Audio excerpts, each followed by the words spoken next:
Warning, the following video contains scenes of a nerdy nature.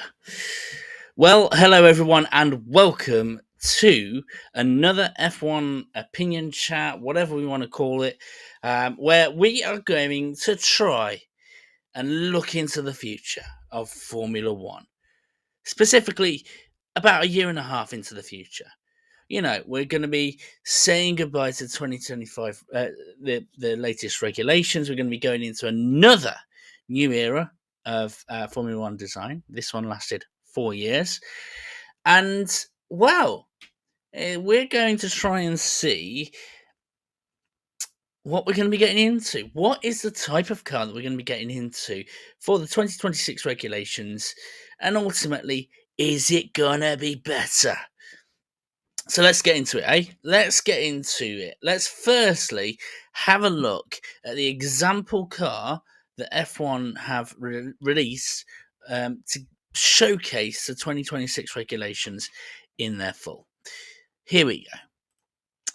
Here is the car in question. Now, I have to say, this to me, the best way to describe it looks how you would imagine a Formula One car to be. It sounds ridiculous, doesn't it? Sounds really ridiculous. But actually, the simplicity of it. If you were to ask to sort of draw a Formula One car, minus like the tiny little details, this would be what you would draw.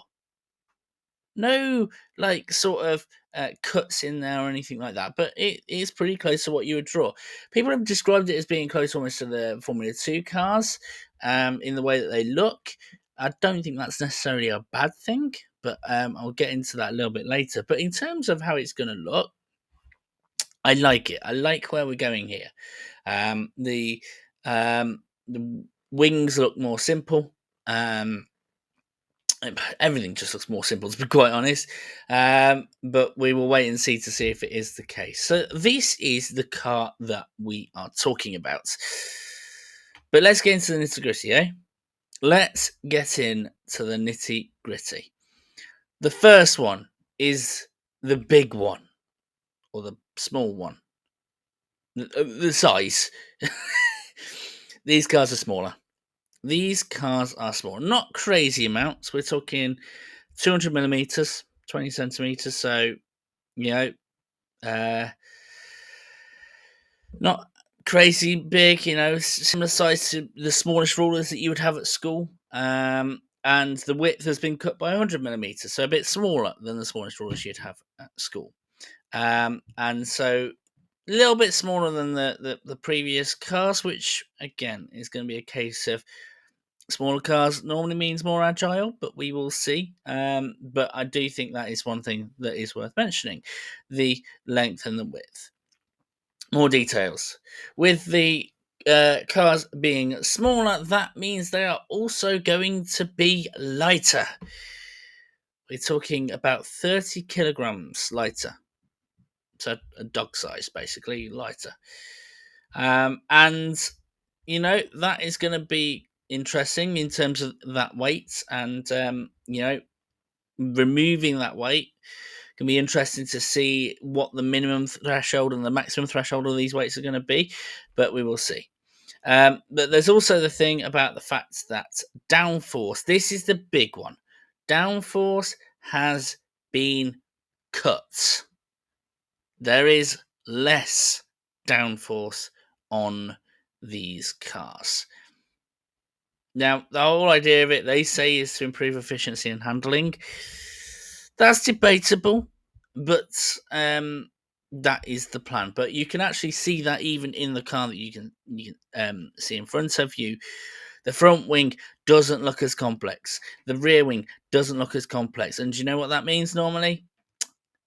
Less downforce, because it's those little bits that increase the downforce. The tyres is the next bit.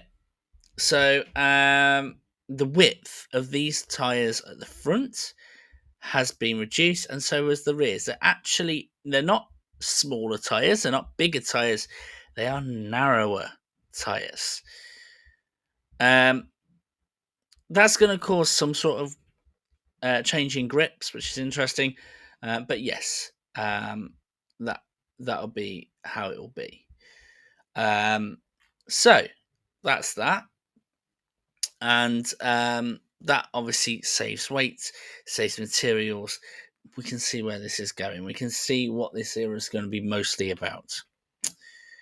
Now, we mentioned about the aerodynamics. Let's talk about those aerodynamics. You see, previously, for a good long time, we've had DRS as our aerodynamic sort of cheat code for overtaking. That is going to be no more, sort of.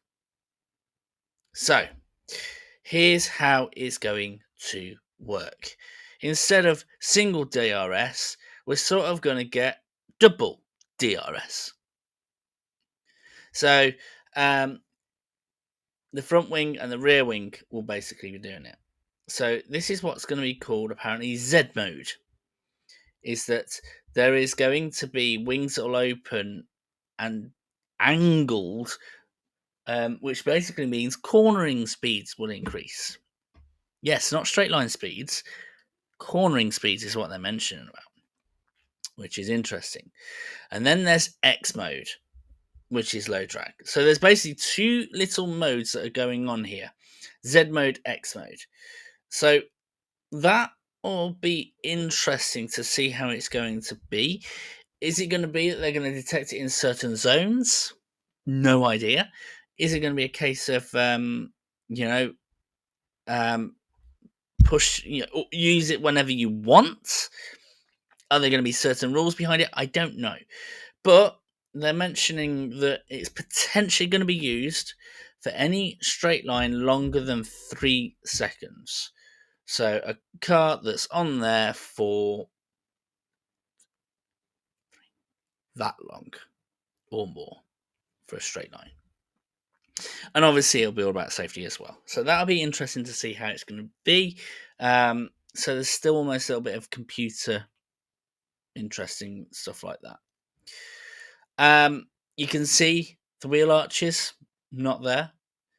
And interestingly enough, that a lot of this bodywork will be sort of solid, set in place. They can't do that sort of thing. So that is worth mentioning. I think though the big thing, the big thing in terms of the shape of the cars and everything like that is actually the bit you can't see underneath. There's going to be no more sort of ground effect. They're going to have flat floors. Nothing clever underneath. Just going to be flat. And that'll be worth mentioning. Now, what's also interesting is in terms of the engines as well.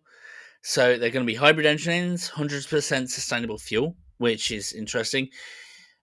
Increasing that focus on electrics a little bit more as well. And yeah, this is manual overriding thing as well. So is it going to be more similar to like push to pass, where the drivers are going to be dictating how it is, rather than just, oh, I've got a button that makes me go faster?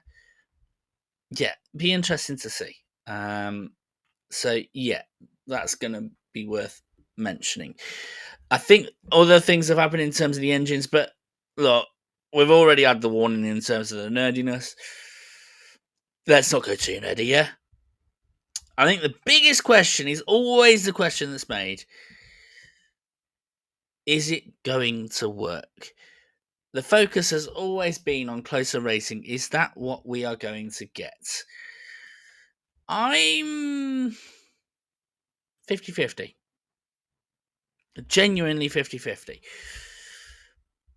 I can potentially see where this is going, and I'm intrigued to see where this is going. I think it is actually a good thing. I am actually really glad that there is no ground effect. I think ground effect was a clever idea, but hasn't really worked in terms of that.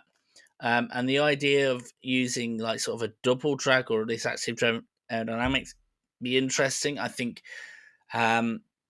I'd love to give the drivers as much power to be able to do that as possible, to switch at moment's notice. Um, that'd be interesting. The simplicity as well, again, I like. And there's been chat from drivers that these are more difficult to drive, and that can sound like a moan by them, but I'm reading that as a positive. I'm reading that as a really good thing. And why would I be reading the cars being harder to drive on simulators as a good thing? Because we want this to be a challenge. Not to the point where it's unsafe, of course. We don't want it to be the case where the tyres have absolutely zero grip and the drivers are slamming into walls on a moment's notice. Of course not. But they're meant to be a challenge. Half the time the good overtakes have come as a result of a mistake or anything like that. The situation where the fast exit speeds are as much down to the driver as it is down to the car. If you make it where the cars are on rails, where they feel like scale electric cars, then where's the talent element of it? And I think that'll be really interesting is whether that does play out. And if it does, I am all for it. I really am. I really think that having cars that are harder to drive is a good thing.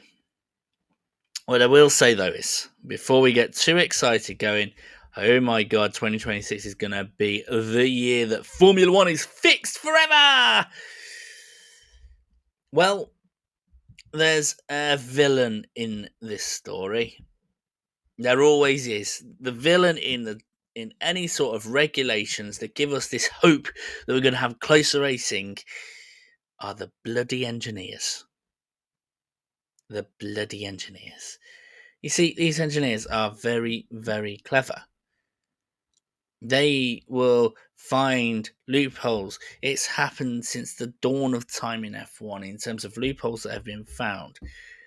You could talk about the X-Wings as a good example. No, not the Star Wars ships, but a weird thing that was exploited by engineers to try and get more downforce in X-Wings.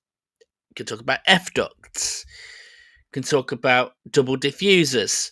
So many things where engineers be clever. And half of the time, those engineers being clever ruins the racing side of it, because racing for them means someone might be overtaking their driver. They don't want that. They want their driver to be the fastest and no one to overtake them. So that will be interesting to see how much leeway is being given to these engineers. And the leeway that is given to them, is that going to improve racing even more? Or is it going to limit what the FIA are hoping for with these regulations? But what are your thoughts, guys?